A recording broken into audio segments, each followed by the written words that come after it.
अगर आप अपने दिमाग में उज्जवल और खुशियों भरी उम्मीदों का चित्रण करेंगे, तो अपने लक्ष्य को हासिल करने के लिए सही माहौल तैयार कर लेंगे। नॉर्मन विंसेंट पिल। अपने लिए संभव बात के लिए आपकी धारणाओं, उम्मीदों के आधार पर आप अपने बारे में जो सोचते हैं या महसूस करते हैं, उसी से तय होता है कि आप क्या करते हैं और आपके साथ क्या होता है।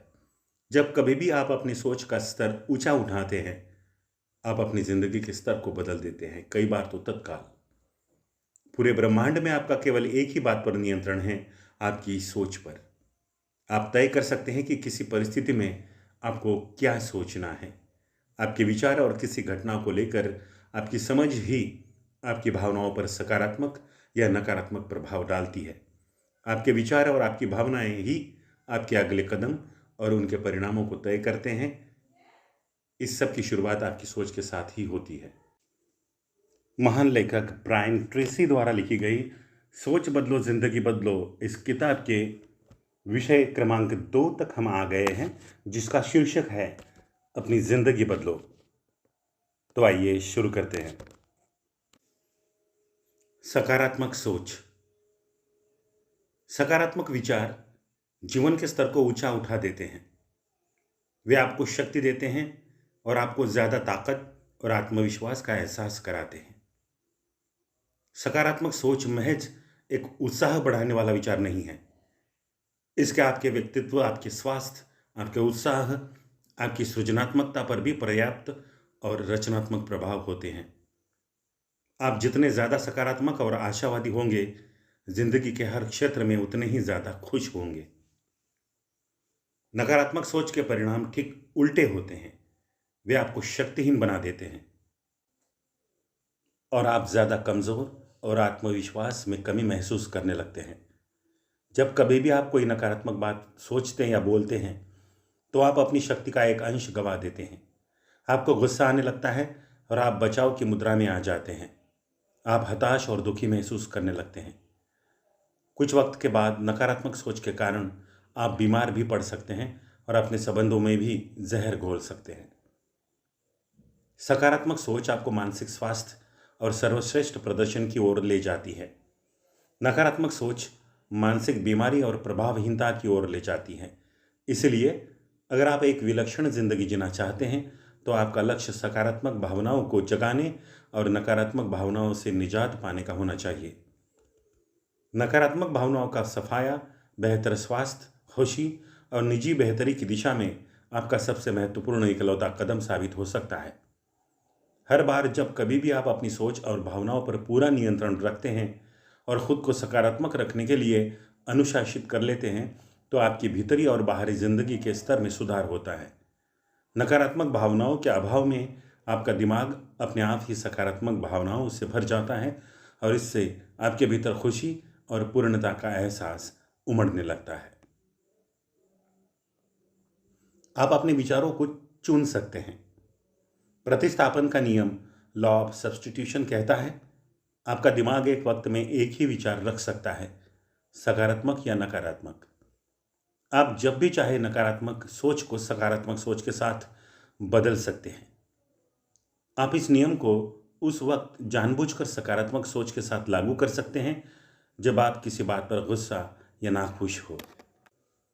आदत का नियम, लॉ ऑफ हैबिट, कहता है जब आप किसी भी विचार या काम को बार बार करते हैं, तो यह आपकी नई आदत बन जाता है। आप जब बार बार सकारात्मक तरीके से ही प्रतिक्रिया देने लगते हैं, तो आप अपने अवचेतन मस्तिष्क पर पूरा नियंत्रण पा लेते हैं।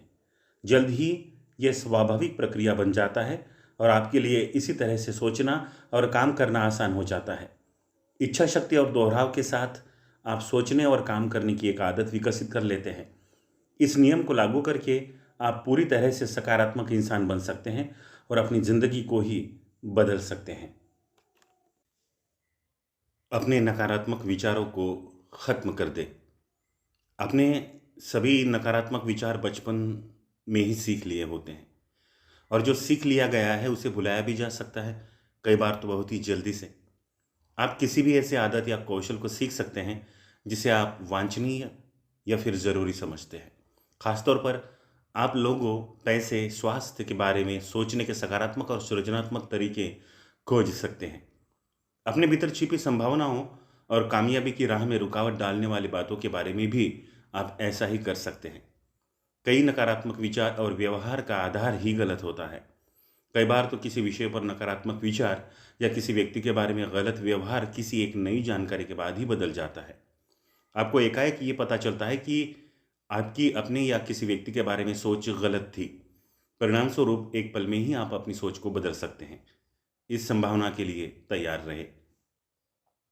नकारात्मक भावनाएं केवल इसलिए जिंदा रहती हैं क्योंकि हम ही उनको जिंदगी देकर बाद में जिंदा भी रखते हैं। लगातार खुद को नाराज करने वाली या नापसंद बातें करके हम उनको जिंदा रखते हैं। सौभाग्यवश आप भावनाओं के नियम को लागू करके इस स्थिति को बदल सकते हैं। ये नियम कहता है, एक सशक्त भावना हमेशा एक कमज़ोर भावना पर हावी रहेगी और जिस किसी भी भावना पर आप ज़्यादा जोर देंगे वो उतनी ही मजबूत होती जाएगी।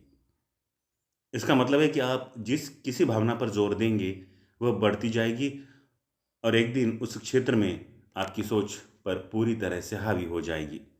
अगर आप खुद को नाराज या दुखी कर देने वाले व्यक्ति या परिस्थिति पर मानसिक ऊर्जा खर्च करना बंद कर देते हैं और उसके बारे में सोचने तक से परहेज करने लगते हैं, तो उस परिस्थिति या व्यक्ति से जुड़ी जो भावना आखिरकार दम तोड़ देगी। ठीक वैसे ही जैसे कि आग बिना ईंधन के अंततः बुझ जाती है। आप इस बात का अनुभव पहले भी कई बार कर चुके हैं। उदाहरण के लिए, जैसे ही हम बड़े होते हैं हमारा वास्ता विपरीत लिंग के लोगों के साथ पड़ता है। इनमें से अधिकांश के साथ वक्त गुजर जाने पर भी हम तालमेल नहीं बिठा पाते। जब ये संबंध टूटते हैं तो हमें भावनात्मक तौर पर थकान और ठेस का एहसास होता है। अधिकांश मामलों में तो हम दुख, गुस्से, हताशा, काफ़ी थकान और आहत होने जैसी भावनाओं से दो चार होते हैं। यह एहसास एक तय वक्त तक हमारा पीछा नहीं छोड़ता, फिर हम इससे उबर जाते हैं। हमारी मुलाकात किसी और से होती है। धीरे धीरे हम काफ़ी दुखद अंत वाले पिछले अनुभव को भूल जाते हैं।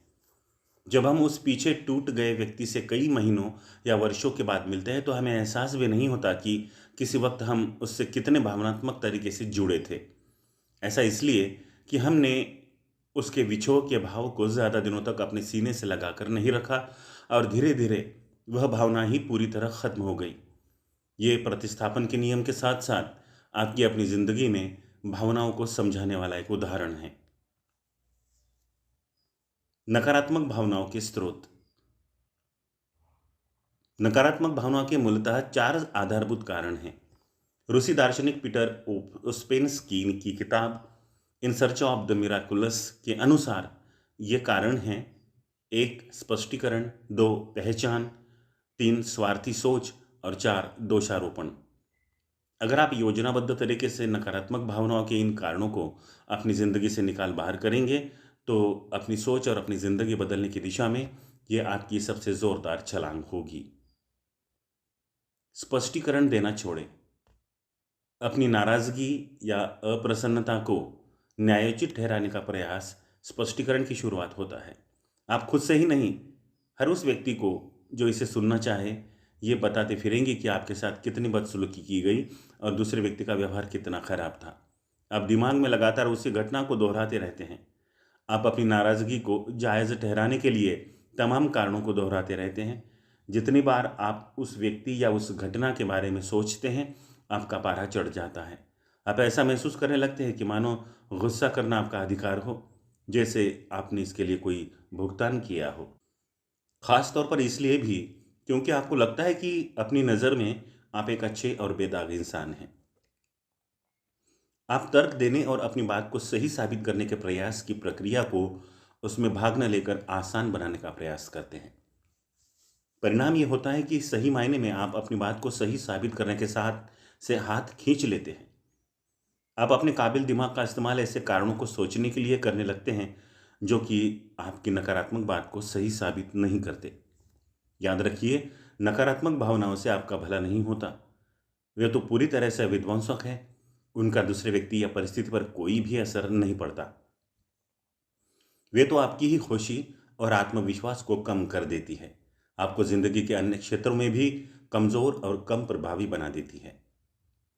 गुस्से और नाराज़गी को सही साबित करने की बजाय आपको अपनी बुद्धि और कल्पनाशीलता का इस्तेमाल दूसरे व्यक्ति को माफ़ करने या फिर अप्रसन्नता भरी परिस्थिति को बदलने के लिए करना चाहिए। उदाहरण के लिए, अगर कोई ट्रैफिक में आपका रास्ता काट जाए तो गुस्सा होने की बजाय आप कहें, कोई बात नहीं, अगली बार मैं ज़्यादा सावधानी बरतूंगा। मुझे लगता है कि उसका दिन खराब गुजरा है, या फिर उसे निश्चित ही किसी महत्वपूर्ण काम के लिए देरी हो रही होगी। दूसरों को समझ कर माफ करें। चूंकि आपका दिमाग एक वक्त में केवल एक ही विचार को रख सकता है, इसलिए जिस पल आप दूसरों के पक्ष को समझकर उनको माफ करना शुरू कर देते हैं, आप गुस्से और अफसोस को बढ़ावा देने वाले ईंधन की आपूर्ति को बंद कर देते हैं। आप दिमाग पर फिर नियंत्रण हासिल कर लेते हैं।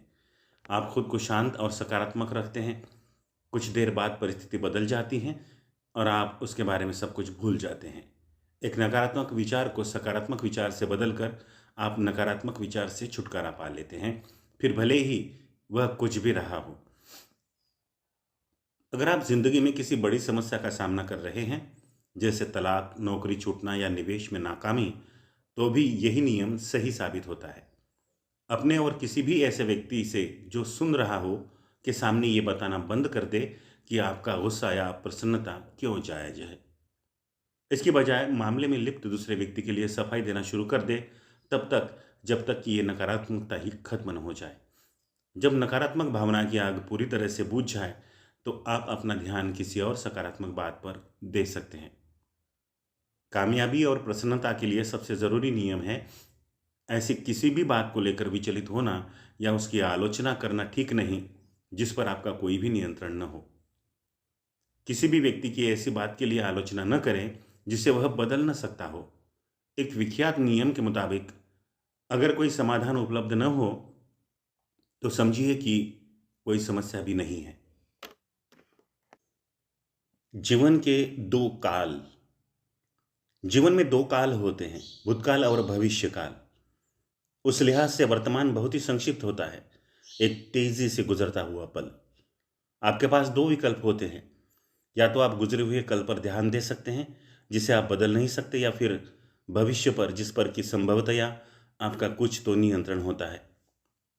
कई लोग अपनी भावनात्मक ऊर्जा का अधिकांश भाग गुजरे हुए वक्त की घटनाओं को लेकर विचलित या नाराज होने पर ही बर्बाद कर देते हैं। दुर्भाग्यवश ये ऊर्जा तो पूरी तरह से ही बेकार चली जाती है। बीते हुए वक्त की पूरे समय आलोचना करके कुछ भी हासिल नहीं किया जा सकता। इससे भी ज़्यादा चिंता की बात तो यह है कि भूतकाल को याद करने से पैदा हुई नकारात्मक भावनाएं आपको भविष्य में छिपी संभावनाओं को लेकर उत्साहित या आनंदित होने से भी वंचित कर देती है। अगर ऐसा हुआ होता तो को निकाल फेंके। दुखी लोगों के साथ 25 वर्ष से भी ज़्यादा काम कर चुके एक मनोवैज्ञानिक ने लिखा है कि इन लोगों के साथ रहते हुए उन्होंने यही शब्द सबसे ज़्यादा सुना, अगर ऐसा हुआ होता तो। ऐसा देखने को मिलता है कि ज़िंदगी से दुखी अधिकांश लोगों के लिए गुजरे वक्त का कोई न भुलाया सकने वाला वाकया ही सोच का आधार बनकर रह जाता है। किसी के द्वारा कहे गए, किए गए या न कहे गए या न किए गए काम या शब्द के लिए उनमें कटुता, नाराज़गी या हताशा का भाव घर कर जाता है। वे अपने माता पिता में से किसी एक या दोनों, भाई बहन, किसी पुराने रिश्ते या शादी, अपने बॉस या कारोबार, नाकाम निवेश या फिर किसी गलत आर्थिक कदम को लेकर नाराज रहते हैं। आपको ये बात नहीं भूलनी चाहिए कि आपकी ज़िंदगी समस्याओं, परेशानियों, बाधाओं और अस्थायी असफलताओं की अनवरत कड़ी ही रहेगी। ये अनजानी और अनचाही नाकामियाँ और निराशाएं तो विकास की प्रक्रिया की सामान्य, प्राकृतिक और न टाली जा सकने वाली सच्चाई है।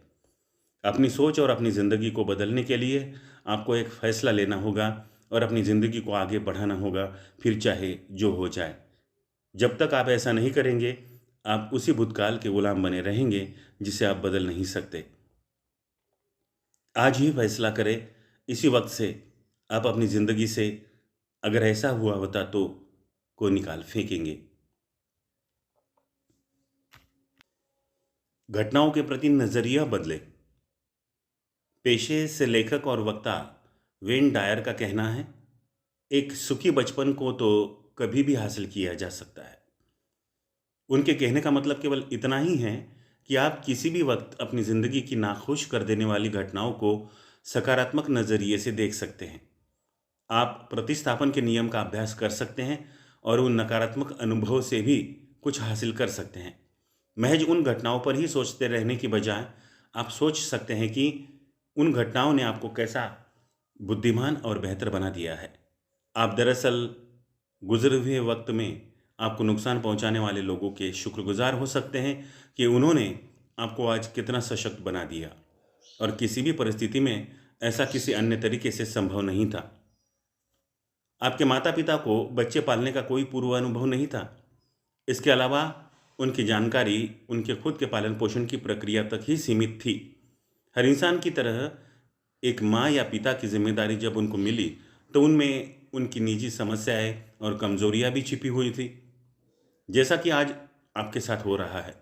फिर भी उन्होंने उनके पास जो था उसके लिहाज से अपना सर्वश्रेष्ठ प्रयास किया। वे जैसे भी थे उन्होंने आपका उसी तरह से पालन पोषण किया जैसा कि वे कर सकते थे।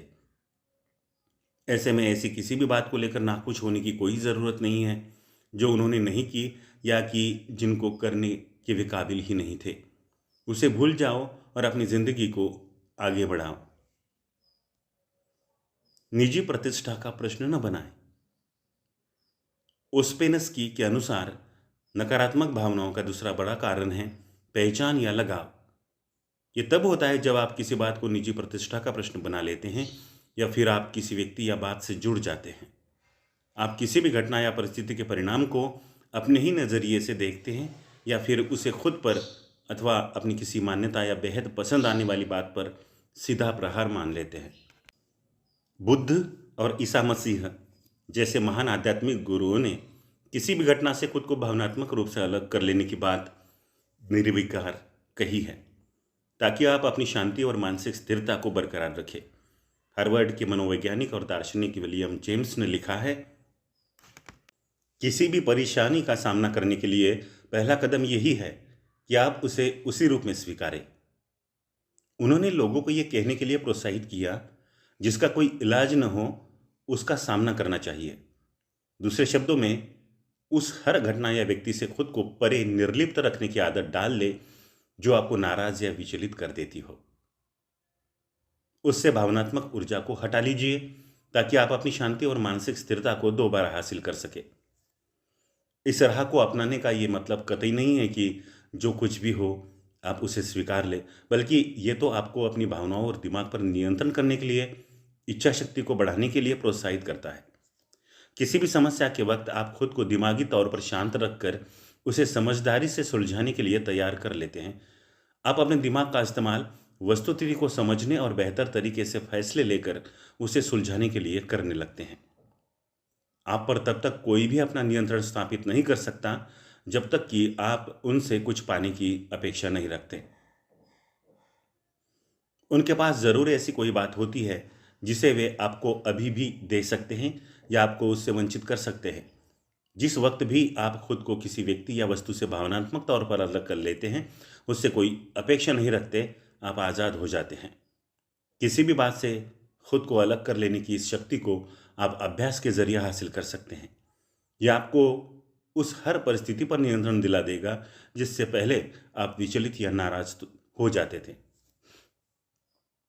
किसी भी समस्या के वक्त निर्विकार रहकर वस्तुपरक रहना सिखाकर आप दूसरों की सबसे ज़्यादा मदद कर सकते हैं।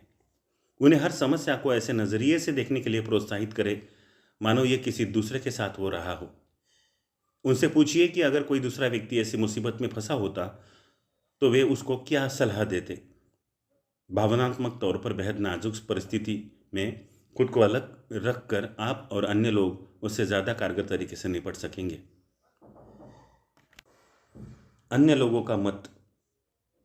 ओस्पेनस्की के अनुसार नकारात्मक भावनाओं का तीसरा बड़ा कारण है संकुचित सोच। ऐसा तब होता है जब आप अपने प्रति लोगों के व्यवहार को लेकर कुछ ज़्यादा ही चिंतित हो जाते हैं। अगर आप ऐसा सोच लेते हैं कि कोई आपको उतना सम्मान नहीं दे रहा है जितना कि आपके हिसाब से उसे आपको देना चाहिए, तो आप अपमान या गुस्से का एहसास कर सकते हैं और जवाबी हमला बोलना चाहते हैं। अगर लोगों का आपके प्रति व्यवहार रूखा या पूर्वाग्रह से ग्रसित है तो आप उनके व्यवहार को अपने व्यक्तित्व और चरित्र पर हमले की तरह लेते हैं। उनके रवैये और व्यवहार का ऐसा आकलन आपको नाराज या हताश कर सकता है। मनोवैज्ञानिकों का कहना है कि हम जो कुछ भी करते हैं वह या तो अपनी निजी पहचान और आत्मसम्मान की खातिर करते हैं या फिर दूसरे लोगों या परिस्थितियों के हाथों खत्म होने से बचने के लिए। अगर आपकी निजी अवधारणा उतनी ऊंची नहीं है जितनी कि ये हो सकती है, तो आप दूसरे लोगों के कार्यों या फिर उनकी प्रतिक्रिया को लेकर काफ़ी संवेदनशील रहेंगे। आप हर बात को इस तरह अपने पर ले लेंगे मानो उन्होंने जो कुछ किया या कहा है वह जानबूझकर आपको ही निशाना बनाकर किया गया है, जबकि अधिकांश मामलों में बात कुछ और ही होती है।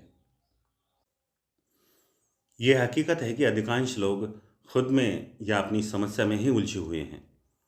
लगभग 99% वक्त तो लोग अपने बारे में ही सोच में डूबे रहते हैं। अपनी भावनात्मक ऊर्जा का बाकी का 1% वे आपके सहित बाकी दुनिया को देते हैं। ट्रैफिक में आपका रास्ता काटने वाला अपने ही विचारों में उलझा हुआ होता है। वह तो आपके अस्तित्व के बारे में भी नहीं जानता। ऐसे में उसके किसी बेवकूफ़ी भरे काम के लिए आपका नाराज या विचलित होना बेवकूफ़ी ही होगा। अपनी राह खुद तय करें। अनुभव से मैंने एक नियम सीख लिया है, किसी भी काम को करने या न करने से पहले कभी भी ये चिंता न करें कि लोग क्या कहेंगे। हकीकत तो यह है कि कोई आपके बारे में सोच तक नहीं रहा है। निश्चित ही मैं यहाँ पर आपराधिक या असामाजिक काम की बात नहीं कर रहा हूँ, लेकिन ये देखना ही हैरत में डाल देता है कि लोग किस तरह किसी रिश्ते, कारोबार, नई चुनौती, साहसिक अभियान और अन्य बातों को केवल इस डर से स्वीकार या अस्वीकार कर देते हैं कि लोग क्या कहेंगे। वे ऐसे वैवाहिक रिश्तों को निभाते हैं जिसे वे पसंद नहीं करते। वे ऐसी नौकरी से जुड़े रहते हैं जो उन्हें पसंद नहीं, या फिर वे किसी कारोबार या पेशकश को केवल इसलिए ठुकरा देते हैं कि कोई शायद आपके इस कदम की आलोचना करेगा।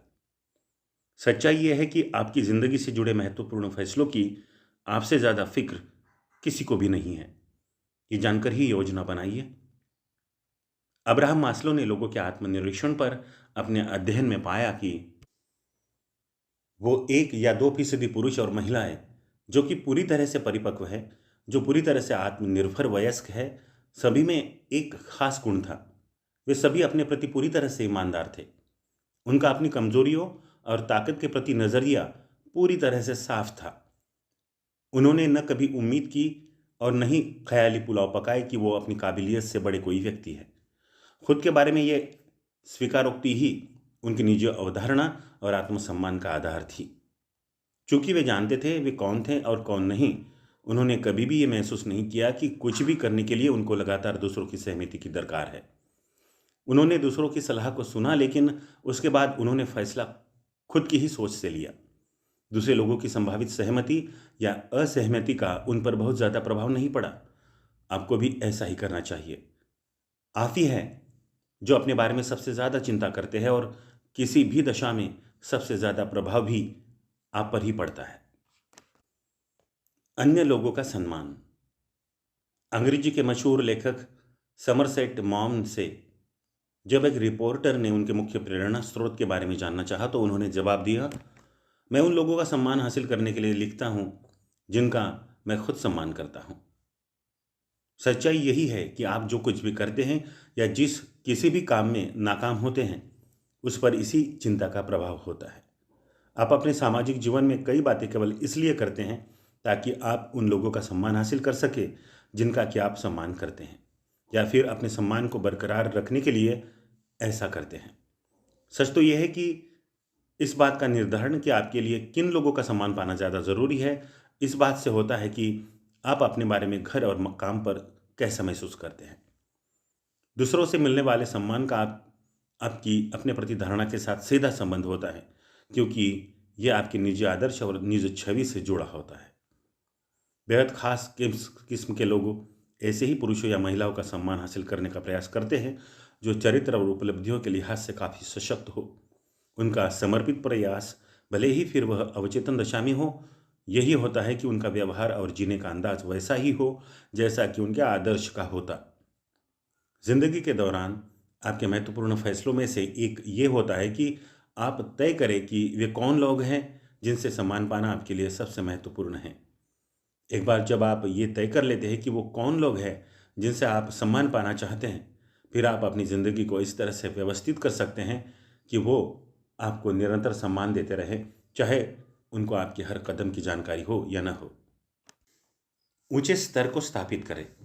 Charles M Sheldon, Christian library 1984 की मशहूर किताब इन हिज स्टेप्स में एक पूरा कस्बा ही किसी भी काम या फैसले से पहले यह सवाल पूछने के लिए सहमत हो जाता है, इस परिस्थिति में भगवान ईसा मसीह क्या करते, और फिर उसी तर्ज पर व्यवहार करता है। लोगों ने यह महसूस किया कि इस प्रक्रिया को अपनाने के बाद वे सभी समस्याएं सुलझ गई जिनको लेकर पहले उनके बीच मतभेद हो जाया करते थे। नतीजतन पूरा कस्बा ही खुशहाल और संपन्न हो गया। उन्होंने अपने लिए एक आदर्श बनाया और फिर उसी को ध्यान में रखते हुए अपने जीवन का पूरा ढांचा तैयार कर लिया।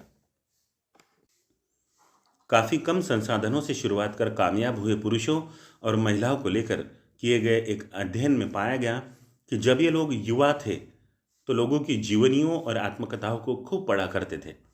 मशहूर पुरुषों और महिलाओं के बारे में पढ़ते वक्त उन्होंने खुद को उन्हीं लोगों जैसे गुणों और चरित्र से परिपूर्ण होने की कल्पना की जिनके बारे में वे पढ़ रहे थे।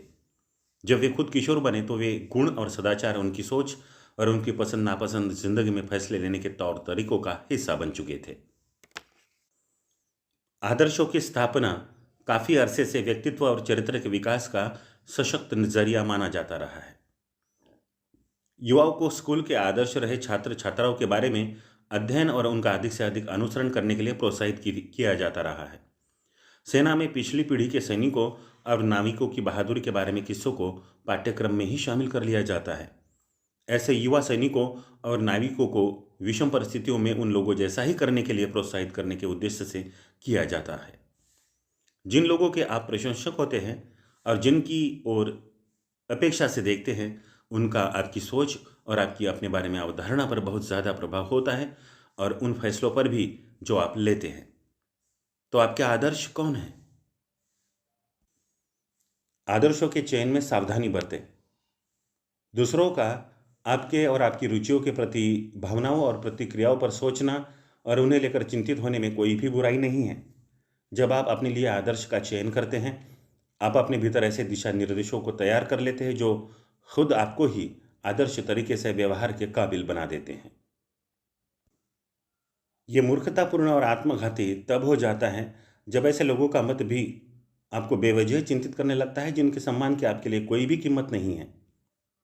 अगर आप विध्वंसात्मक आलोचना के साथ बड़े हुए हैं तो आप निश्चित ही ऐसे जाल में फंस जाएंगे जहां आप ऐसे लोगों की सहमति हासिल करने की कोशिश करेंगे या उनकी असहमति से बचने का प्रयास करेंगे, जिन लोगों को आप जानते भी नहीं या फिर जिनके बारे में आपको कोई फिक्र भी नहीं। नकारात्मक भावना के इस रूप को टालने का एक उपाय यह है, अपने आदर्श पुरुष या महिला और उन गुणों का चयन कर लीजिए जिनको कि आप अपनाना चाहेंगे। इसी पल से जब आपका कोई फैसला करना हो तो अपने ही किसी आदर्श के बारे में सोचिए और खुद से सवाल कीजिए, उसने इस परिस्थिति में क्या किया होता।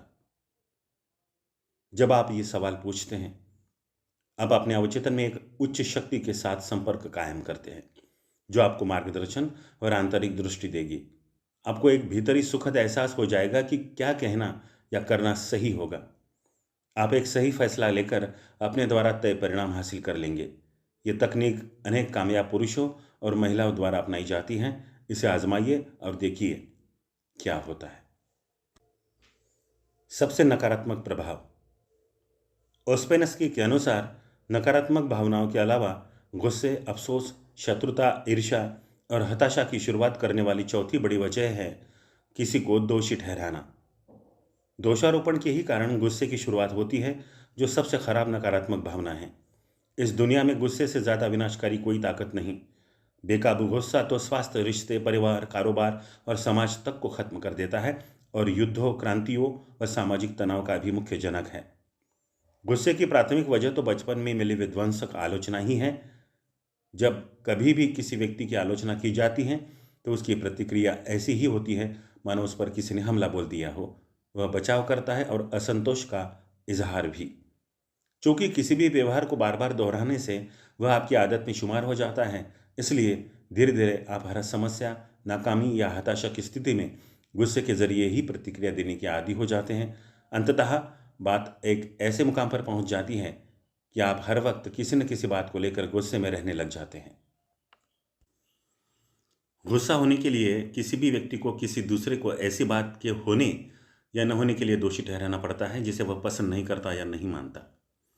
कुछ लोग तो दूसरों को दोषी ठहराने में ही इतने ज़्यादा व्यस्त रहते हैं कि उनका वास्तविकता से नाता ही टूट जाता है। वे पूरी दुनिया को दोष देने वाले एक ही नज़रिए से देखने लग जाते हैं और साथ होती है भावनाएं और अपराध बोध। जब कभी भी कोई समस्या होती है, निजी या आम, गुस्से में रहने वाला व्यक्ति अपने आप तय कर लेता है कि किसी को तो इसका दोष दिया ही जाना चाहिए। फिर वह अपना वक्त और भावनाएं कई लोगों पर दोष मढ़ने में ही झोंक देता है। दोषारोपण और गुस्से से यह अलगाव, असंतोष और ईर्ष्या को जन्म देता है। बाद में ये उस व्यक्ति को ही पूरी तरह से ले जाते हैं। दोषी कोई नहीं है। यहाँ पर एक सर्वसामान्य उदाहरण पेश है। प्यार करने वाले दो लोग शादी कर लेते हैं। दोनों के ही इरादे नेक थे और भविष्य को लेकर काफ़ी ऊंची अपेक्षाएं भी, वरना वे दोनों एक दूसरे से शादी ही नहीं करते। दुर्भाग्यवश लोग और परिस्थितियां वक्त के साथ बदल जाती हैं।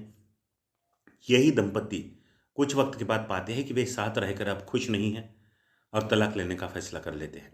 लेकिन यह तो समस्या की शुरुआत भर होती है।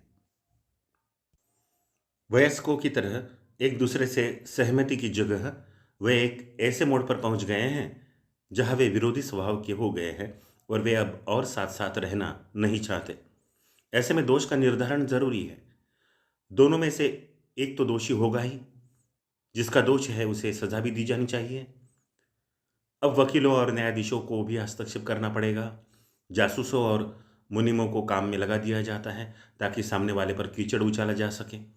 हालात बिगड़ते ही जाते हैं और अंततः मामला गुस्से, कड़वाहट, आरोपों और यहाँ तक कि घृणा के साथ खत्म होता है।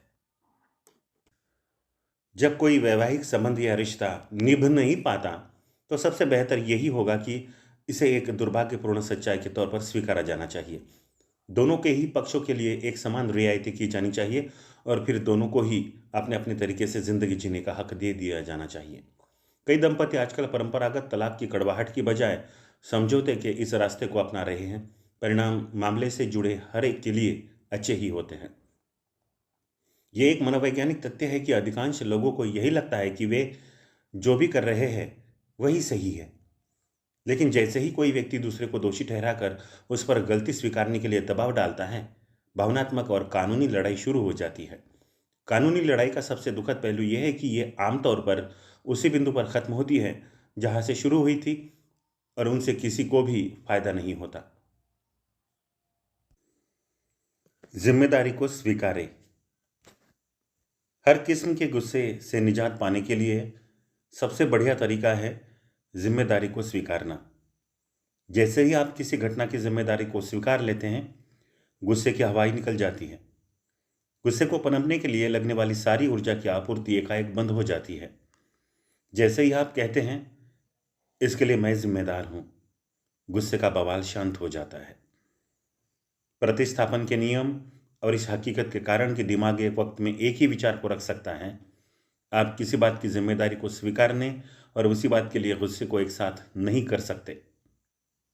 आपके सारे गुस्से की जड़ दोषारोपण की सोच ही जिम्मेदारी को स्वीकार लेने के कारण खत्म हो जाती है। सकारात्मक बनाम नकारात्मक नजरिया। अपनी दुनिया की ओर देखने के मूल तौर पर दो नजरिए हैं। दुनिया को देखने का आपका नजरिया सकारात्मक और परोपकारी हो सकता है या फिर नकारात्मक और दुर्भावनापूर्ण। जब आप अपने लिए और अपने साथ होने वाली बातों के लिए जिम्मेदारी स्वीकारते हैं तो आप सकारात्मक बन जाते हैं। आप दुनिया को परोपकारी नज़रों से देखने लगते हैं। आपका अपने और अपने भीतर छिपी संभावनाओं के प्रति नज़रिया सकारात्मक हो जाता है। आप एक खुशगवार और ज़्यादा प्रभावशाली व्यक्ति बन जाते हैं। इसके ठीक विपरीत, जब आप दुनिया को नकारात्मक और दुर्भावना भरी नज़रों से देखते हैं तो आपको हर तरफ समस्याएं और अन्याय ही दिखाई देगा। आप केवल शोषण और बुराई को ही देख सकेंगे। आप संभावनाओं और उम्मीद की बजाय बाधाएं और बुराई ही देख सकेंगे। सबसे बुरी बात तो ये होगी कि आपका अधिकतम वक्त सारी समस्याओं के लिए दूसरे लोगों और संस्था को दोष देने में ही बेकार चला जाएगा। परिणामों में अंतर। उदाहरण के लिए, हमारे देश में कुछ लोगों का जीवन स्तर दूसरों से अच्छा है। ये तो मानव इतिहास में सभी समाजों के लिए सच कहा जा सकता है। इसके कई कारण हो सकते हैं। यह अलग अलग लोगों में अलग अलग प्रतिभा, महत्वाकांक्षाओं और ख्वाहिशों के कारण भी हो सकता है। यह कुछ लोगों द्वारा ज़्यादा मेहनत, बेहतर शुरुआत, जन्मजात विलक्षण प्रतिभा या फिर किसी भी अर्थव्यवस्था के सबसे अच्छे वक्त में सही जगह पर होने के कारण भी हो सकता है। किसी भी परिस्थिति में जो लोग अच्छी स्थिति में हैं, उन्हें किसी भी कारण से लोगों के खराब स्थिति में होने के लिए दोषी नहीं ठहराया जाना चाहिए। इसी तरह स्वस्थ लोगों को दूसरे लोगों के अस्वस्थ होने के लिए दोष नहीं देना चाहिए। नाकाम और अप्रसन्न लोगों के लिए उन लोगों को कतई दोष नहीं देना चाहिए जो कि कामयाब और संतुष्ट है। अगर दूसरे लोग कुछ नहीं कर रहे तो उन लोगों को दोष नहीं दिया जाना चाहिए जो अपने और अपने परिवार को बेहतर जीवन देने का प्रयास कर रहे हैं। असफलता का कारण कामयाबी नहीं है। आपसी संबंधों का परिणाम से कोई लेना देना नहीं होता। दोनों ही स्थितियों के एक साथ ही होने का ये मतलब तो नहीं कि एक का कारण दूसरी घटना है। इस आम हकीकत को ईमानदारी के साथ स्वीकारा जाए तो राजनीति और दार्शनिक विचारों के स्तर पर कई बहसों और असहमतियों का आसानी से हल निकल जाएगा। माफ करने की ताकत। किसी भी व्यक्ति के मन में दूसरे के प्रति गुस्से, असंतोष, भय, शक, शत्रुता, ईर्ष्या जैसी नकारात्मक भावनाएं इसीलिए आती है कि हमने ऐसे व्यक्ति को माफ करने की ताकत गंवा दी है, जिसने हमारी राय में हमें किसी न किसी तरह से नुकसान पहुंचाया है। बचपन में बड़े होने के दौरान हम एक ऐसे दौर से गुजरते हैं जब न्याय हमारे लिए बहुत महत्वपूर्ण हो जाता है। हम न्यायपूर्ण के विचार पर अटक से जाते हैं। हम जिंदगी में ऐसी हर परिस्थिति पर विचलित हो जाते हैं जो कि हमारी सोच के मुताबिक न्यायपूर्ण और किसी के लिए भी न्याय संगत नहीं है। खास तौर पर तब जब बात हमारी ही हो। जब कभी भी हम देखते हैं कि हमारे या किसी अन्य के साथ अन्यायपूर्ण व्यवहार हुआ है, कारण चाहे जो हो, हम इसे अपने आप पर हमले की तरह लेते हैं। हमारे कमजोर आत्मसम्मान को ठेस पहुंचती है। हम गुस्से और असंतोष भरी प्रतिक्रिया देते हैं। वयस्क होने की प्रक्रिया का हमारे लिए ये सामान्य तरीका है। बहरहाल कुछ लोगों की सोच इसी उम्र में अटक कर रह जाती है और इससे आगे बढ़ ही नहीं पाती।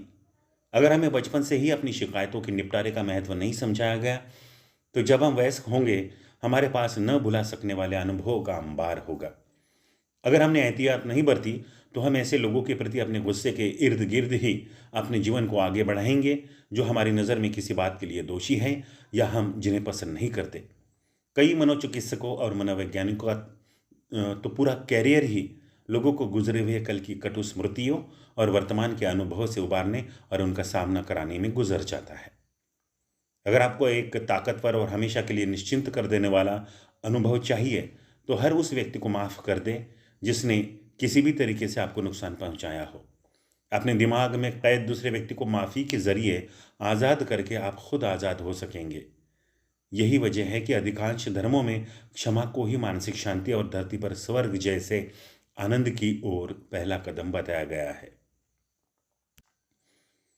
जरा सोचिए कि आपको कैसा लगेगा अगर आपके मन में दुनिया में किसी के लिए भी कोई गुस्सा न हो। कल्पना कीजिए कि आप पूरी तरह से सकारात्मक, आशावादी, उल्लसित ऐसे व्यक्ति हैं जिसकी अपने प्रति धारणा और उत्साह का स्तर बहुत ऊंचा है और जिसके आत्मविश्वास की कोई भी सीमा नहीं है। एक ऐसे गर्मजोश, दोस्ताना, चाहने लायक इंसान के तौर पर अपनी कल्पना कीजिए जो सुकून और आत्मिक शांति से भरपूर हो। ये सब तभी संभव है जब लोगों को माफ करना आपकी आदत बन जाता है। इसके विपरीत किसी को माफ करने से इनकार या उसमें नाकामी दरअसल नकारात्मकता, गुस्से, तनाव, बेचैनी, मानसिक और शारीरिक बीमारी की जड़ है और सबसे ज़्यादा अप्रसन्नता भी देती है। किसी को माफ़ नहीं करके आप खुद को कैद सा कर लेते हैं। माफ़ी आपको एकाएक आज़ाद कर देती है और हमेशा ही विकल्प आपको ही चुनना होता है। इसका दूसरे व्यक्ति या परिस्थिति से कोई भी लेना देना नहीं होता। ताली एक हाथ से नहीं बजती। कुछ लोग दूसरों को केवल इसलिए माफ नहीं करते क्योंकि इसे लेकर उनके मन में एक आधारभूत गलतफहमी होती है। उन्हें लगता है कि माफ करके एक तरह से वे उस व्यक्ति के उस व्यवहार को न चाहकर भी मान्यता दे रहे हैं जो उनकी नाराजगी का मुख्य कारण था। वे सोचते हैं कि अगर वे उस व्यक्ति को माफ कर रहे हैं तो एक तरह से उसे समर्थन ही दे रहे हैं। वे यहाँ तक सोच लेते हैं कि वे अपनी इच्छा के खिलाफ जाकर उस व्यक्ति को बिना कुछ किए छोड़ रहे हैं। सच्चाई तो यह है कि ताली एक हाथ से नहीं बजती। जेल एक इंसान नहीं बना सकता। कैदी और जेलर दोनों को ही जेल में रहना पड़ता है। जब आप एक को कैद से आज़ाद करते हैं तो आप भी तो उससे बाहर आ जाते हैं। आपको अपने को नुकसान पहुंचाने वाले व्यवहार पर न तो ध्यान देने की ज़रूरत है और न ही उस व्यक्ति को पसंद करने की। आपको तो केवल उसको माफ़ करना है ताकि आप अपनी ज़िंदगी की ओर दोबारा लौट सके। इस लिहाज से माफ़ कर देना तो एक बहुत ही स्वार्थी काम है। इसका दूसरे व्यक्ति से कोई भी लेना देना नहीं है। इसका वास्ता तो आपके अपने मानसिक संतुलन और मन की शांति से है। कॉमेडियन बडी हैकेट ने एक बार कहा था, मैं कभी भी किसी के प्रति मन में द्वेष नहीं रखता। जब आप ऐसा कर रहे होते हैं तो उधर वे व्यक्ति जिंदगी का आनंद ले रहे होते हैं। जब आप दूसरे व्यक्ति को लेकर नाराज होते हैं और जब भी उसके बारे में सोचते हैं तो एक तरह से अपनी भावनाओं का नियंत्रण उसके हाथों में दे देते हैं। आप उसको काफ़ी दूर से भी अपनी भावनाओं को नियंत्रित करने का मौका देते हैं। किसी को माफ़ नहीं करके आप उसे अपनी भावनाओं के साथ खिलवाड़ का मौका देते हैं। ठीक ऐसे मानो वह आपके सामने है और वही घटना दोहराई जा रही हो। माफ़ करने का रास्ता। किसी को माफ़ करना बहुत आसान है। जब कभी भी आप दूसरे व्यक्ति के बारे में सोचें तो आप प्रतिस्थापन के नियम का पालन करें और कहें, भगवान उसका भला करे। मैं उसे हर बात के लिए माफ़ करता हूँ और उसके भले की कामना करता हूँ। किसी भी व्यक्ति को दुआ देते या माफ़ करते वक्त उसे लेकर गुस्सा और विचलित होना संभव ही नहीं है। सकारात्मक विचार आपके नकारात्मक विचार को खत्म कर देते हैं। आप किसी भी घटना में अपने हिस्से की जिम्मेदारी को स्वीकार कर खुद को आज़ाद करने की प्रक्रिया को तेज कर सकते हैं। गुस्से और असंतोष को जन्म देने वाली कोई भी नकारात्मक घटना शून्य की स्थिति में नहीं हो सकती। निश्चित है कि आपने भी ऐसा कुछ किया है जिसने मामले को इस स्थिति तक पहुंचाया है। इसलिए आपको अपने हिस्से की जिम्मेदारी स्वीकारने जितनी परिपक्वता तो दिखानी ही पड़ेगी। तब आप कह सकते हैं, मैं जिम्मेदार हूँ। मुझे ऐसी स्थिति को या तो आने ही नहीं देना था या फिर इतना खींचने नहीं देना था। मैंने जो किया वह नहीं करना चाहिए था। मैं उसे पूरी तरह से माफ़ कर मामले को ख़त्म करता हूँ। शुरुआत में आपके लिए किसी को माफ़ करना मुश्किल हो सकता है। ये शब्द आपके लिए कड़े हो सकते हैं। कई लोगों ने अपने वयस्क जीवन का पूरा हिस्सा शिकायत करते हुए यही बिताया होता है। उन्हें इस बात का डर लगा रहता है कि अगर उन्होंने अपने माता पिता या अपने नाकाम विवाह की बात करना बंद कर दिया तो उनके पास बताने या कहने के लिए कुछ भी नहीं रह जाएगा। लेकिन चिंता मत कीजिए। जब आप दूसरों को माफ़ करके जाने देते हैं तो आप ज़्यादा तनाव रहित और प्रसन्न महसूस करते हैं। गुस्से और असंतोष के भाव जैसे ही आपके दिमाग से दूर हो जाएंगे, वह सकारात्मक विचार घर करने लगेंगे। आपके पास अब ज़्यादा ऊर्जा और उत्साह होगा। आप ज़्यादा मजबूत और आत्मविश्वास से भरा महसूस करेंगे। आपका पूरा भविष्य दमकते सूरज की तरह आपके आगे बाहें खोले खड़ा हो जाएगा। मत सोचिए कि जब आप अपने को नुकसान पहुंचाने वाले लोगों को माफ़ करेंगे तो आपके दोस्त क्या सोचेंगे या कहेंगे। हो सकता है कि वे भी आपकी अपने बीते हुए वक्त की दुर्भाग्यपूर्ण घटनाओं के बारे में शिकायतों से ऊब गए हो। हकीकत में जब आप लोगों को माफ़ करने लगेंगे तो आपको पता चलेगा कि कई लोग तो आपके पास महज दूसरों के बारे में आपके मुंह से चटपटी बातें सुनने के लिए ही आते थे। ऐसे में लोगों को माफ़ करते ही आप भी ऐसे फालतू के लोगों से कटने लगेंगे। वे लोग जिन्हें आपको हर हाल में माफ़ करना है। अगर आप अपनी सोच और उसके सहारे अपनी ज़िंदगी को बदलना चाहते हैं तो आपको 4 तरह के लोगों को माफ़ करना ही होगा। सबसे पहले अपने माता पिता को। चाहे वे जीवित हो या मृत, आपको अपने लालन पालन में उनके द्वारा की गई किसी भी गलती के लिए उनको माफ़ कर देना चाहिए। कम से कम आपको उनके प्रति कृतज्ञ होना चाहिए कि उन्होंने आपको ज़िंदगी दी, वे ही आपको यहाँ लाएं। अगर आप जिंदा रहने पर खुश हैं तो आप बाकी की सभी बातों के लिए उनको माफ़ कर सकते हैं। उनके बारे में आज के बाद कभी भी शिकायत मत कीजिए। मेरे सेमिनारों में भाग लेने वाले अनेक लोगों ने फ़ोन या मुलाकात के ज़रिए अपने माता पिता को ये बताया कि उन्होंने उन्हें हर बात के लिए माफ़ कर दिया है। कई बार तो इस साहस और चरित्र का परिचय देने वाले इस जरा से काम के कारण कई लोगों के अपने माता पिता के साथ रिश्तों को नयापन मिल गया। उस दिन के बाद उनके बीच अच्छी दोस्ती हो गई, जो कि बाकी की जिंदगी में भी कायम रही। इसके विपरीत अपने माता पिता को माफ नहीं करने से आप हमेशा बच्चे ही बने रहते हैं। आप बड़ा होने और एक कामयाब वयस्क बनने के अपने ही मौकों की राह के रोड़े बन जाते हैं। आप खुद को एक प्रताड़ित व्यक्ति की तरह ही देखते हैं। इससे भी बुरी बात तो यह है कि आप हीनता और आक्रोश की नकारात्मक भावनाओं को जीवंत रखते हैं।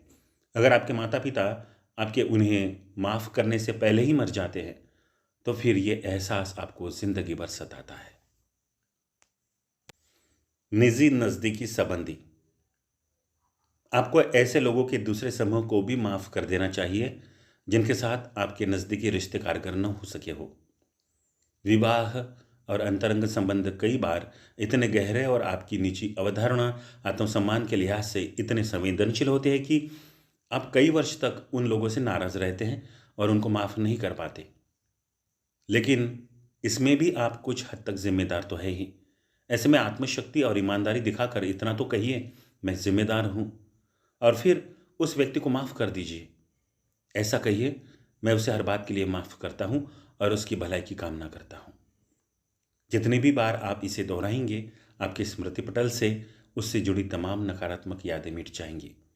कुछ वक्त बाद तो यह हमेशा हमेशा के लिए चली जाएंगी। एक खत। मेरे कई छात्रों ने यह बात महसूस की है कि किसी भी बिगड़े हुए रिश्ते को भुलाने के लिए एक खत ही काफी होता है। यह एक ऐसी मजबूत तकनीक है जो आपको तत्काल ही गुस्से और असंतोष की भावनाओं से छुटकारा दिला देती है।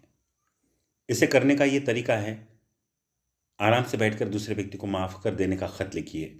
इसके 3 भाग होते हैं। पहले में आप कहते हैं, मैं आपको हर उस बात के लिए माफ करता हूं जिसके जरिए आपने मुझे आहत किया। दूसरे नंबर पर आप उन बातों का जिक्र करें जिनको लेकर आप अभी भी उस व्यक्ति से नाराज हैं। कई लोग तो इस भाग को लिखने में कई पन्ने रंग डालते हैं। तीसरे हिस्से में आप अपने खत को इन शब्दों के साथ खत्म कीजिए, मैं आपको शुभकामनाएं देता हूं। इसके बाद आप खत को जाकर पोस्ट कर दीजिए। जैसे ही खत को आप डिब्बे में डालेंगे, आपको बड़ी राहत महसूस होगी और आखिरकार आप आज़ाद हो जाएंगे। वैसे इस बात की फिक्र मत कीजिए कि सामने वाले की प्रतिक्रिया क्या होगी। यह आपकी चिंता का विषय नहीं है। आपका मकसद तो खुद को आज़ाद करने और मानसिक शांति वापस पाकर आगे की उम्दा जिंदगी जीने का है। अपनी स्लेट को साफ कर डालें। इसके बाद तीसरे समूह के तहत आपको बचे हुए उन सभी लोगों को माफ कर देना है जिन्होंने किसी न किसी रूप में आपको नुकसान पहुंचाया है। आपको नुकसान पहुंचाने वाले हर बॉस, कारोबार के पार्टनर, दोस्त, ठग, धोखेबाज को माफ कर दीजिए। अपने दिमाग की स्लेट को साफ कर डालिए।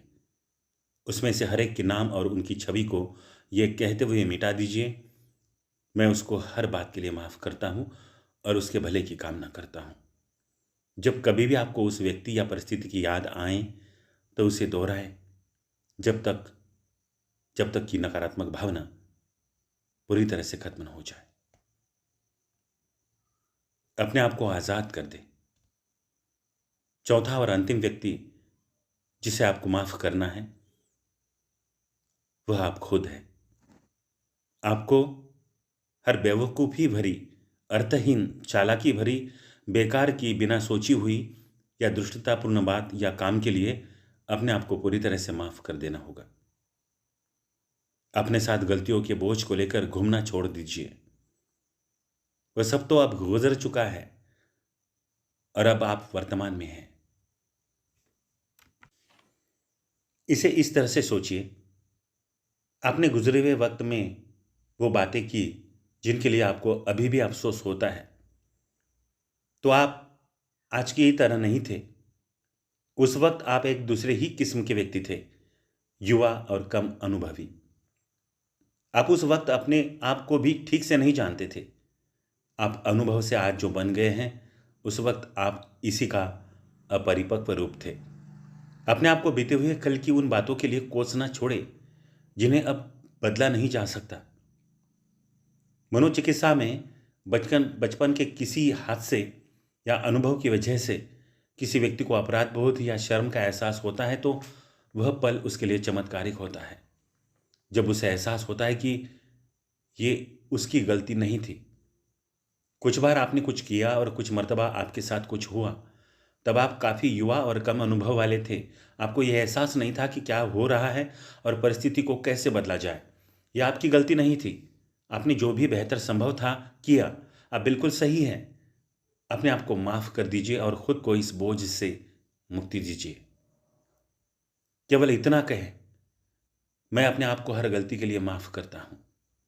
मैं एक बहुत ही अच्छा इंसान हूँ और मेरा भविष्य बहुत ही उज्जवल है। जब कभी भी आप उस घटना या परिस्थिति के बारे में सोचें तो अपने आप से दोहराएं, मैं अपने आप को पूरी तरह से माफ़ करता हूँ, और फिर अपनी ज़िंदगी की ओर लौट आइए। भूतकाल की बजाय भविष्य पर ध्यान दें। ये देखें कि आप कहाँ जा रहे हैं, न कि ये कि आप कहाँ थे। आखिर में, अगर आपने किसी को नुकसान पहुंचाने वाला कोई काम किया है और आपको अब भी उसका बुरा लगता है, तो आप उस व्यक्ति के पास जाकर या उसे खत लिखकर उससे माफ़ी मांग सकते हैं। उसे बताइए कि आपने जो कहा या किया उसका आपको अफसोस है। उसकी प्रतिक्रिया सकारात्मक हो या नकारात्मक, इससे कोई फर्क नहीं पड़ता। केवल पश्चाताप व्यक्त करने और माफ़ी मांगने से ही आप आज़ाद हो जाएंगे। एक आखिरी चेतावनी। अधिकांश लोग माफ़ी को लेकर खुले दिल के होते हैं। यह अधिकांश धर्मों के मूल में है और इसे मनोविज्ञान और आध्यात्म में भी पढ़ाया जाता है। अपनी ज़िंदगी में किसी तरह के नुकसान पहुंचाने वाले लोगों को माफ़ करने में आपको भी शायद ज़्यादा दिक्कत नहीं होगी, लेकिन यहाँ एक बड़ा खतरा छिपा हुआ है। खतरा यह है कि आपका किसी एक बड़े शिकवे को नहीं भुला पाना भी आपकी पूरी ज़िंदगी को तबाह करने की ताकत रखता है। किसी एक व्यक्ति या घटना को माफ़ नहीं करने को लेकर आपका अड़ियल रुख आपकी प्रगति को रोक सकता है। ऐसे लोगों की दुनिया में कोई कमी नहीं है जिन्होंने केवल एक व्यक्ति के प्रति अपने गुस्से और विद्वेष के कारण अपनी पूरी जिंदगी तबाह कर ली। वे इसे अपने दिलो दिमाग से जाने नहीं देते और इसलिए आज़ाद नहीं हो पाते। अपने साथ ऐसा मत होने दीजिए। आप में इतना साहस और जिवट होना चाहिए कि आप किसी को भी बिना किसी अपवाद के माफ़ कर सके। आपकी ज़िंदगी में ऐसा कोई भी व्यक्ति नहीं होना चाहिए जिसे लेकर आपके दिलो दिमाग में गुस्सा हो। आपका दिमाग शांत और साफ होना चाहिए। आपको यह कह पाने में सक्षम होना चाहिए, मेरे मन में दुनिया में किसी के लिए भी नकारात्मक या माफ़ नहीं कर पाने का कोई भाव नहीं है। मैं बेझिझक सबको माफ़ करता हूँ। अपनी भावनाओं को नियंत्रित करें। नकारात्मक भावनाओं को हटाने के लिए सबसे पहले आप अपने विचारों और काम पर नियंत्रण करें। अपने आप को इस तरह से अनुशासित करें कि जब कभी भी आपके भीतर कोई नकारात्मक भाव आए तो आप उसे व्यक्त न करें। शुरुआत में आपके लिए किसी हताशा या उम्मीद में नाकामी पर नकारात्मक भावना के प्रदर्शन को रोक पाना मुश्किल रहेगा, लेकिन आप इसे अपने आप से या किसी और से कहने से खुद को रोक सकते हैं। आप इसे ये कहकर तत्काल खत्म कर सकते हैं, इसके लिए मैं जिम्मेदार हूँ। आपको ऐसे लोग भी मिल जाएंगे जो कि ये कहते हैं कि गुस्से, आहत होने, भय या शंका की नकारात्मक भावनाओं का इजहार अच्छा होता है। लेकिन सच्चाई यही है कि आप जिस किसी भी बात को दोहराते हैं या जिसके बारे में हर वक्त बात करते हैं, आपके दिमाग में भी वही घर कर जाता है। जरा सा नकारात्मक अनुभव एक चिंगारी की तरह होता है जिसे उस बारे में लगातार सोचकर या बातें करके बड़ी आग में बदला जा सकता है। इसके बजाय इसे तो ये कहकर उसी वक्त बुझा देना चाहिए कि मैं जिम्मेदार हूं। फिर उन कारणों की तलाश कीजिए जो आपको जिम्मेदार ठहराते हो। आपको वह हमेशा मिल जाएंगे। सच्चे भगवान का आगमन होगा। एक अंग्रेज कवि ने क्या खूब कहा है, जब झूठे भगवान चले जाते हैं तो सच्चे भगवान का आगमन होता है। जब आप नकारात्मक घटनाओं और उससे उपजने वाली भावनाओं के बारे में सोचना, बोलना और उन्हें दोहराना बंद कर देते हैं तो सकारात्मक सोच का असली भगवान आपके दिलो दिमाग में भर जाएगा। जब आप खुद को नाराज करने वाले विचारों, मतों, पूर्वाग्रहों और व्यवहार को चले जाने देते हैं तो आपका ऐसे विचारों और भावनाओं से साक्षात्कार होगा जो आपको और आपकी ज़िंदगी को खुशहाल बना देंगे। प्रकृति आपके साथ है। प्रकृति चाहती है कि आप प्रसन्न, स्वस्थ, संपन्न और खुशहाल रहे। खुशी, सामंजस्य, प्रेम और इंसान को मिलने वाला सबसे बड़ा आशीर्वाद मानसिक सुकून भी आपके भाग्य में लिखा है। जिस तरह एक जायरोस्कोप धक्का देने के बाद फिर एक बार संतुलन साध कर सीधा खड़ा हो जाता है, ठीक उसी तरह जैसे ही आप खुद को विचलित कर देने वाली बातों को करना और कहना बंद कर देते हैं, जिंदगी और भावनात्मक स्तर पर आपको मानसिक शांति मिल जाती है। अभी इसी वक्त अपनी नकारात्मक भावनाओं को समाप्त करने का फैसला कीजिए। इसी पल संकल्प ले कि अब आप अपनी जिंदगी के हर पल में सकारात्मक, आशावादी, प्रसन्न, उत्साहित व्यक्ति रहेंगे। अपने बारे में और अपने में छिपी संभावनाओं के बारे में अपनी सोच को बदल डालिए और आप अपनी जिंदगी को ही बदल डालेंगे। करके देखें। एक, आज ही संकल्प ले कि आप एक बहुत ही खुश इंसान बनेंगे। अब खुद से पूछे, मेरी जिंदगी में क्या है जो मुझे अप्रसन्न कर देता है या फिर तनावग्रस्त। आपका जवाब चाहे जो हो, इससे निपटने का फैसला करें और इसे निपटा दें। अपने बचपन की किसी घटना को याद करें जिसे लेकर आप आज भी नाराज है। अब उस घटना को सकारात्मक नजरिए से देखें और उसे एक मूल्यवान अनुभव माने। 3, आपकी जिंदगी में वो क्या क्षेत्र है जिसे लेकर आप में नाराजगी या विद्वेष है और जिसके लिए आप आज भी किसी व्यक्ति को कुछ करने या न करने के लिए दोषी मानते हैं। जो भी है, जिम्मेदारी स्वीकारें और जिंदगी को दोबारा जीना शुरू करें। 4, आपके भूतकाल में ऐसा कौन सा व्यक्ति है जिसे आपने माफ नहीं किया है? वह कौन सा पिछला अनुभव है जो आपको अब भी गुस्सा दिला देता है? ये जो कोई या जो कुछ भी है उसे भुलाकर विस्मृत हो जाने दें। 5, हर बात को खुद पर हमले की तरह न ले। आज के बाद जब कभी भी लोग आपको सम्मान नहीं देते तो इसे भुलाकर अपने काम में जुट जाएं। 6, अपने गुजरे वक्त के हर उस व्यक्ति को माफ करने का फैसला लें जिसके बारे में आपके मन में आज भी नकारात्मक भावनाएं हैं। उनको और खुद को, दोनों को ही इस बंधन से आज़ाद कर दें। 7, अपने आप को हर उस गलती के लिए माफ़ करें जो कि आपने की है। अगर संभव हो तो दूसरे लोगों के पास जाकर भी माफ़ी मांगी जा सकती है। अपने आप को आज़ाद कर दें। दोस्तों, इस किताब का विषय क्रमांक 2 यहाँ पर पूर्ण होता है। बहुत ही अद्भुत प्रकरण था ये। अगर इसमें बताई गई गतिविधियों को आप अपने जीवन में करके देखते हैं तो सचमुच आपका जीवन बदलने से कोई नहीं रोक सकता। अगले एपिसोड में हम सुनेंगे विषय क्रमांक 3 इस पुस्तक में, जिसका शीर्षक है बड़े बड़े सपने देखो। सपने देखो बहुत ऊंचे ऊंचे, जैसे सपने आप देखेंगे वैसे ही बनेंगे। आपका दृष्टिकोण ही आपको आपके लक्ष्य की उम्मीद दिखाता है। John Ruskin. तो इस बेहतरीन एपिसोड के लिए तैयार हो जाइए। मिलते हैं अगले एपिसोड में। अगर मेरे चैनल को सब्सक्राइब नहीं किया है तो जल्दी कीजिए। ऐसे बेहतरीन किताब, ऐसे बेहतरीन विचार आप तक मैं लाता रहता हूँ। मिलते हैं अगले एपिसोड में।